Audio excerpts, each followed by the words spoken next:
निमित्ताने विविध भागामध्ये भगवद्गीतेचे 2 अध्याय 12वा आणि 15वा अध्याय मुलांकडनं मुखोद्गत करून घ्यावा आणि मुखोद्गत करून घेतल्यानंतर त्यांचं एकत्रित पठण करावं. पण गोव्यामध्ये जिल्हे 2 आहेत आणि विद्यार्थी संख्या जवळजवळ 30,000 होईल अशी अपेक्षा निर्माण झाल्यामुळे आणि अशी परिस्थिती निर्माण झालेली असल्यामुळे आम्ही विविध तालुक्यांमध्ये हा कार्यक्रम करावा असं विचार केला आणि पेडणे तालुका याचा हा पहिला उद्घाटनाचा कार्यक्रम. अत्र अहं किंचित संस्कृतेन एव सर्वं वदामि. संस्कृतभारती इति संस्था संस्कृतस्य प्रचारं करोति, संस्कृतभाषायाः प्रचारं करोति, संस्कृतभाषेचा प्रचार करते. संस्कृतभारत्याम् अनेकाः उपक्रमाः सन्ति येन शिबिरमाध्यमेन संस्कृतसम्भाषणं वयं 10 दिनेषु लघुरूपेण किञ्चित् कर्तुं शक्नुमः. तथा संस्कृतभारत्याः अन्यविधाः उपक्रमाः सन्ति येन अग्रिमशिक्षणं वयम् अस्मिन् मार्गेण कर्तुं शक्नुमः. तथैव संस्कृतं मुखे आगच्छेत्, अतः विविधाः अस्माकम् उपक्रमाः सन्ति. सर्वं वयम् अत्र संस्कृतभारतीमाध्यमेन वयं कुर्मः. तथैव तो तुम्ही पाठ केला.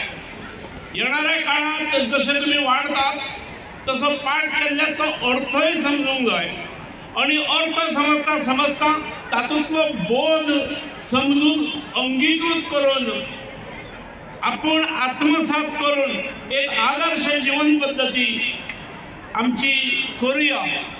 एक आमच्यातली एकाग्रता वाढवूया, आदर्श जीवन घडवूया, मानवी जीवनाचे महत्त्व किती असं आहे समजून घेऊया. आमची सगळ्यांची विचारशक्ती त्यातून वाटतली. भगवद्गीतेचं पाठांतर ह्या वयात विद्यार्थी जसे तुम्ही करणारे विद्यार्थी खरेच अभिनंदनाक पात्र असतात. हे घडवून आणणारं अध्यापक वर्ग आणि त्याला मार्गदर्शन करणारे, प्रोत्साहन देणारे मुख्याध्यापक, प्रिन्सिपल ह्या सगळ्यांनी मोठे राष्ट्रीय कार्य केले असतात.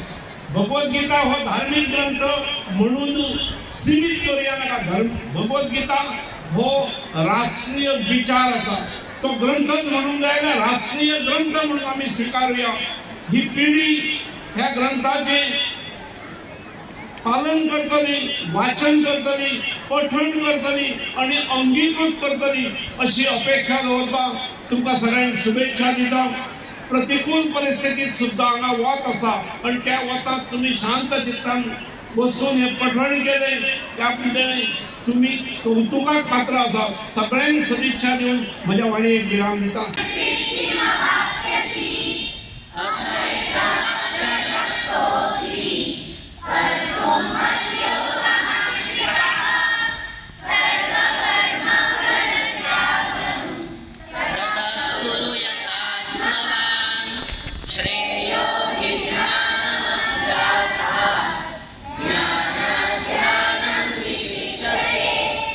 ध्यानात् कर्मफलत्यागः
आप